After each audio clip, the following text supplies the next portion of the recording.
story appears ordinary till you see the core side of it. And what you're looking for is the story behind the news. We bring it to you from Lagos, the commercial capital of Nigeria. Giving you all sides and political stories round the clock. Every detail from the start line to the final whistle. CoreTV News, expanding your view.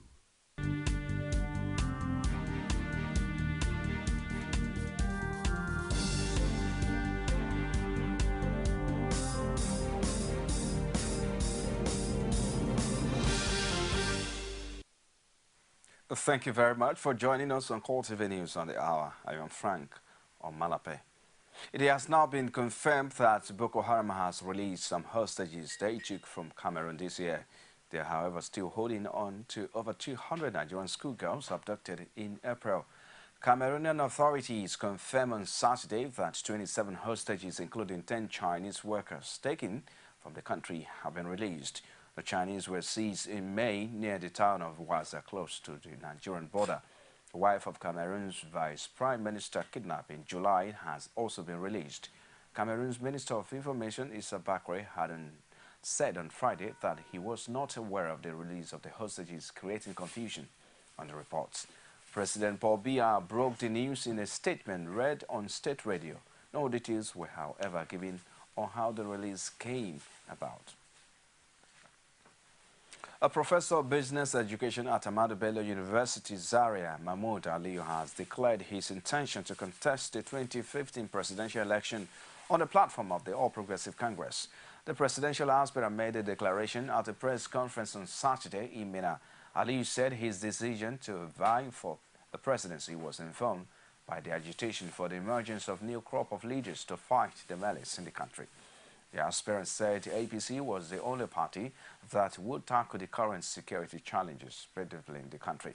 Aliyu, however, called on the national leadership of the APC to review the 27 million naira fee for picking the party's presidential nomination form. He described as embarrassing reports that he was being sponsored by the ruling PDP to run for president, arguing that he had always been in the opposition since he joined politics in 1993. All is now set for major political parties in Osun State to commence political activities that will allow them a field candidate for various elective positions in the 2015 general elections. The parties are promised to play by the electoral rules and regulations that will enhance internal democracy within their parties. Our correspondent Rashi took up some party stalwarts and their expectations ahead of the 2015 elections and now reports. The 2015 general elections draw near. Political activities in Osun State has started gathering momentum. The People's Democratic Party and All Progressives Congress are two major contenders on whose platforms ambitious politicians will prefer to actualize their political dreams. I want to commit my intention for the House of Assembly. By the grace of God, we know PDP in Osun State and to some extension in the federal and local government is one big family, and we know how to resolve our issues. We might not even get to the level of primary election.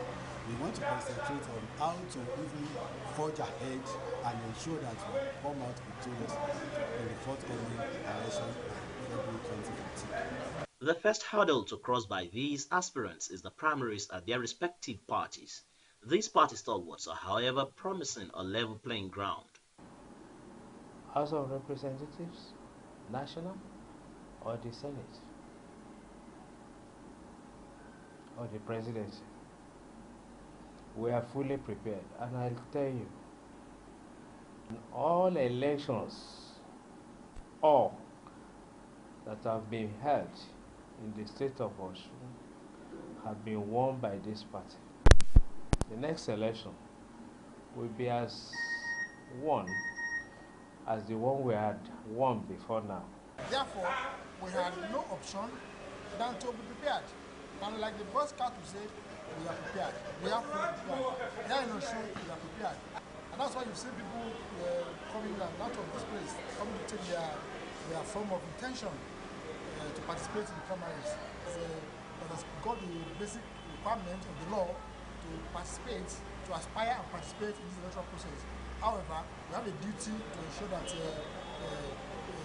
democratic procedure and tenet is embarked upon by way of coming out with who are candidates to this. We are doing everything possible, putting our house in order.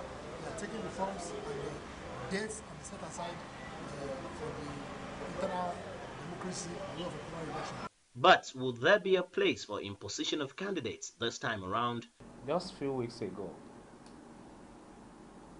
we were told the nation was stunned to see that the PDP, the only person and the only person that can contest the presidential election in the entire country of about 160 million people is President Goodluck Ebele Jonathan. In a democracy, it's a consensus. If it's taken by them, why not other party?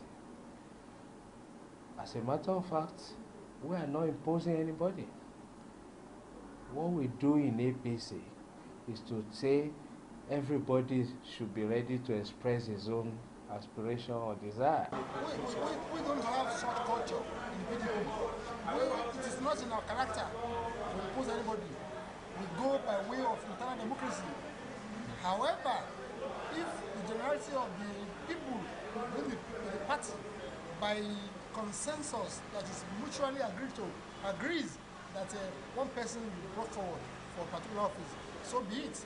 But by way of imposing a particular aspirant as candidate of the party, it's not the culture, it's not the character, it's not in the making of the PDP. So we have our standard procedure. We go by way of internal democracy. As the march towards 2015 draws near, observers say the stage is again set for intrigues associated with the game of politics. Again, the excitement is in the air. Rashid, CoreTV News, Oshogbo.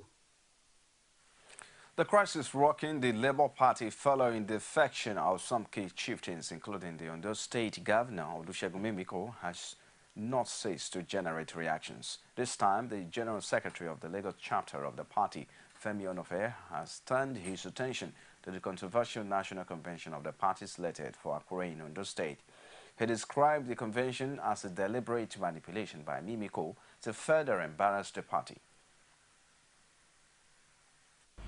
Mimiko was never an asset. Mimiko never left the PDP. Mimiko was in Labour Party to do the bidding of the PDP.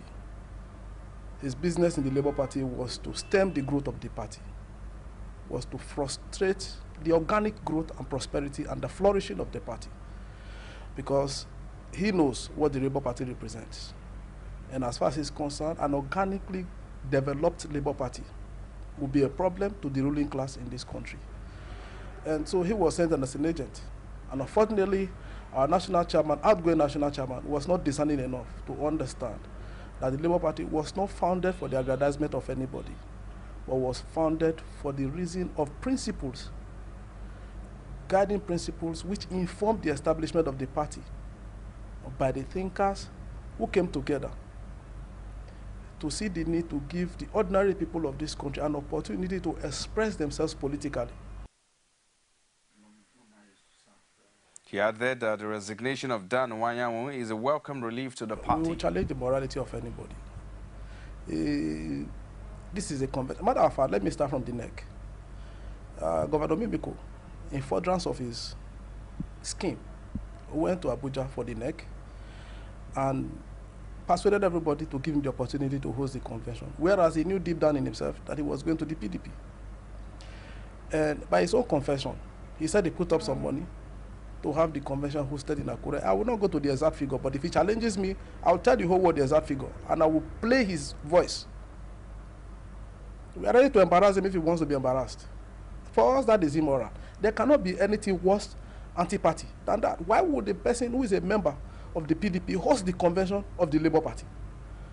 If anyone wants to have his jamboree, he should go ahead and have his jamboree in Akure. We are not going. We are not party to it. We consider it a huge joke. Matter of fact, it's an embarrassment to us.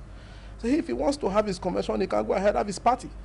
But he should not call it the Labour Party convention. He should call it the Daniel Wanyamu convention. That's how we see it. The ongoing siege on the Ado-Ekiti High Court by security agents has continued to generate reactions. Lawyers in the state have expressed diverse opinions on the closure of the court. Some say that it is the handiwork of the federal government, while others are of the opinion that the police are actually carrying out the order of the National Judicial Council. Our correspondent Rashid has more. When the Ado-Ekiti High Court was attacked by hoodlums suspected to be party thugs, Nigerians were shocked, but the belief was that the matter will soon fade away. This, however, seems not to be the case. The story has taken a new twist each day, with the latest being the closure of the court complex by a combined team of security agencies. This, according to the Attorney General of Ekiti State, Wale Fapunda, is like adding salt to injury. It's inevitable that rather than begin the process of interrogating and prosecuting the leaders of this disgraceful act, the combined forces of the military and the police have knocked down our high courts.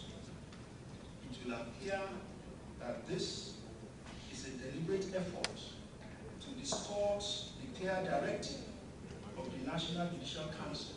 While the Attorney General contends that the security men locking down the court's complex are there to paralyze its activities, Kolade Kolapo, a counsellor to the People's Democratic Party, says it is an unfair assessment of the situation. It seems that the clear mandate of the security agencies is to lock down our courts until further notice. This, Mr. Governor, is unacceptable and a clear abuse of constitutionalism and the rule of law. Fair. If anybody will say that security men are deployed to the court to prevent the hearing of any case, it is very unfair. Because this case they are even talking about, what is the assurance that one of the sides is going to win? Fapunda admonished the NJC to stand up and be counted in the fight to save the judiciary from turning to an object of ridicule. Kolapo, however, says the issue can only be resolved by the state governor and the chief judge. It's necessary to call on the Nigerian Judicial Council to stand up for the independence of the judiciary. Politics and politicians come and go, but the judiciary endures. And don't forget that the court in the first place was closed by the CJ of Ekiti. And the CJ has not issued any directive opening the court again. That is number one. Number two is that even the workers, the whole workforce of Ekiti State are on strike. The last has certainly not been heard on development, with the coming week said to be one of the most interesting in the political history of Ekiti State. Rashid, CoreTV News, Ado-Ekiti. The Poultry Association of Nigeria says the industry has the potential to create over 8 million jobs across the country. President of the association, Ayola Oduton, disclosed this in Abuja at a press conference to mark the 2014 World Cup Day in Abuja. He expressed concern over the low intake of eggs by Nigerians, saying it is the best source of protein.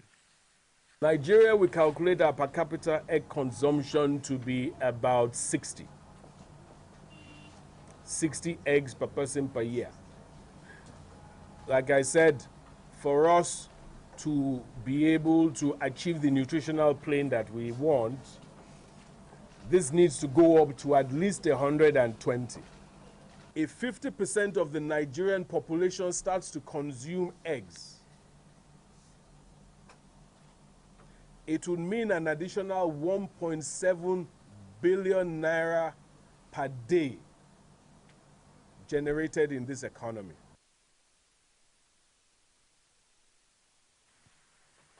You're watching CoreTV News on the hour. We'll take a break. We'll be back shortly. Join us again. Glad to have you join us on another edition of The Political Arena, the most detailed and incisive political show. If you are a sitting governor and the opposition is able to stomach structure against you, that means you are wicked to the people.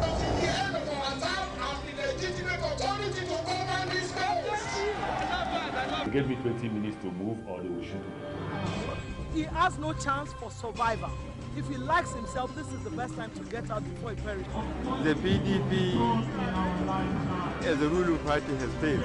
So anybody who thinks that government will fold his hands and allow miscreants to take over the streets of Osun State and cause havoc is deceiving himself. The good, bad, ugly and beautiful sides of the Nigerian political system. Join me every Sunday at 9:15 p.m. on CoreTV News. It's still CoreTV News Hour. For more information on our news and other programs, visit our Facebook page at facebook.com/CoreTV News and our Twitter handle at CoreTV News NG. That's youtube.com/CoreTV. Leave a space, then news. And now the mess that has become the loss of most Nigerian roads has, for some time now, registered its presence on the routes leading to the popular Riverview Estate sharing nothing for local government area of Ogun State. The deplorable condition of the road has left the residents and businesses in the community regretting their investment in the area. Abolomo Adekule met with some residents of the community who will share their daily experiences through her in this report. The rise in population in Nigeria has resulted in pressure for the provision of basic social amenities. Naturally, it is expected of the government to provide such needs like housing, roads, among others, for the people. In this part of the world, housing is majorly a private affair, and in the case of the residents of Isheri North, Ifa local government area of Ogun State, housing has been solely a private affair. But government seem to be lagging in other infrastructural duties. This looks beautiful, the Riverview Estate, but the roads passing through this multi-million naira estate and others in the vicinity is better imagined than experienced.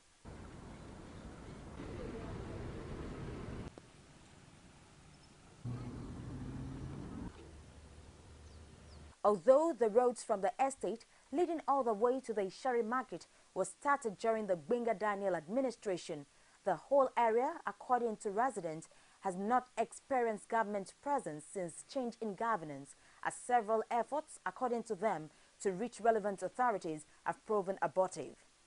They claim that the community service put in place to address the issue, although expensive, has brought little results. Oh, well, I'm one of the pioneer residents of this place. So this estate started 2006. So it's hell. You can see the cars. It's as if you've gone to swim in the mud. Well, it's not just the road. Everything you've seen here is the effort of the residents. Electricity, the road, even this year, we filled everything here.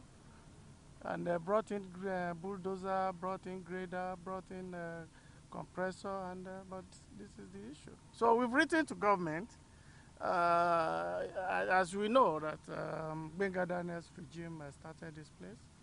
So, and when we observed the quality of work they were doing, then in 2007 we wrote him and they said, look, this place is going to be a mess because of the quality of job, and since that time they just abandoned us. And when the new government came, we've written them, they've not acknowledged our... But why will anybody acquire land in such a challenging environment as Isheri North? Abayomi Akinde, who is the chairman, Landlord Association, was quick to defend the residents. There is nobody who, will put his investment, his money, in a risky place. If we knew that there is a problem here, nobody would have invested here. This estate was sold to us, the land here was sold to us by the government of Ogun State. All of us got our certificate of occupancy. So if anybody is to be blamed, if there is any problem, I think the problem lies squarely on the shoulder of the government of Ogun State. Because we didn't go out of our way to, to buy land from these speculators or moneyless. We bought from the government. Government sold this land to us. We paid development levies to the government of Ogun State. They sold the land to us, gave us approved building plan without even advising the residents that, look, this is the specification, you must raise your building to this particular height because there is a problem in this topography. They didn't do that. Any plan you submit to the Ministry of Physical Planning, provided you pay them, they are going to approve. Yes, development levy varies from house to house or from plot to plot, depending on the size of your plot. But the minimum development levy here is 1.2 million. There is an allegation that the government has distanced itself because it claims the area is water plagued. whereas the government has also proposed an estate just opposite the Riverview estate. CoreTV News went on a trip to Abeokuta to get government's response after several calls and messages sent got no response from all quarters. CoreTV News, however, gathered that both the Commissioner and Permanent Secretary, Ministry of Works, were not on seat. The roads have not only been abandoned, the ones leading to the Sherry Market have become workshops and parking lots for heavy-duty vehicles and faulty cars. Could this be a crisis of difference in the blueprints of different administrations? If the Amosu administration is not identifying with the former projects, despite its promise to rebuild, does this also mean these residents have not been responsible to the government in their taxes? Yes, like all this receipt that I have in my hand is the receipt that we used to pay trade permit and the local government trade fees every year. And also the tax, Ogun State tax revenues. Another election year is fast approaching. New campaigns, new promises. But the people of Isheri North are asking, where are the dividends of the past years? Ebulomo Adekunle, CoreTV News, Ogun. And away from there to Lagos now, where concerns have continued to grow on the state of Nigerian roads. In a series of focus on bad roads, CoreTV News roving crew visited a Lagos suburb, Ijagema community in Iba, local community development area in the state. The community's satire leaves a sour taste in the mouth of its residents who are urgently in need of government's attention. Our correspondent Oluwaseyi Adegoke has more in this report from our studios. The scene is better imagined as belonging to a village in a remote area, but surprisingly, this is a Ijagemo community in Iba, local council development area of Lagos State. CoreTV News crew could not drive down to the area due to the condition of the road. The residents say the road has been a major hindrance in their day-to-day activities. I don't know the actual adjective I can use to qualify this road. This road has been an hindrance to our progress in this vicinity. I don't know what to say than to beg Lagos State government to come to our aid. We are really suffering here. The sufferness is immeasurable. We have attracted the attention of the authorities. Some of the time they visited here, some by the means of communication. They have seen our plight, but they keep promising us day in, day out. Now, the schools here, the attendance is no longer controlled by school calendar. It's controlled by the season.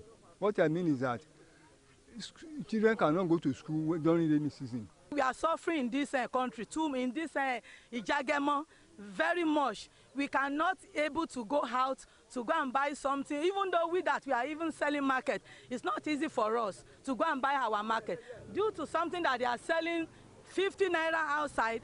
Due to the our environment, we are buying it 150. As it is, we have about 30,000 residents in this area that are above 18 years, and the government is expecting them to come out and vote. How would they vote? We are paying for different kinds of levies, land use charge and all that. So we are still appealing to them. There is nothing we can do on our own. This problem is too much. They should please come to our aid. The high chair of the community, Adio Ajakaye, says the community is cut off from other parts of the state.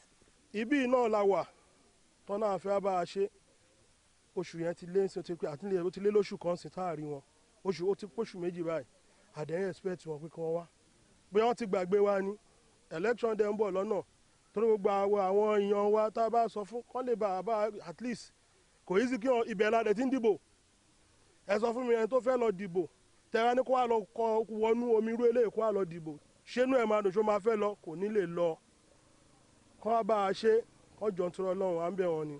The community called on the state government to come to their aid ahead of the 2015 general elections to continue to ensure that the electorate are able to exercise their civic rights. Well, and that's a wrap on CoreTV News Hour this time. Many thanks for watching. I am Frank Omalape. I'll see you again.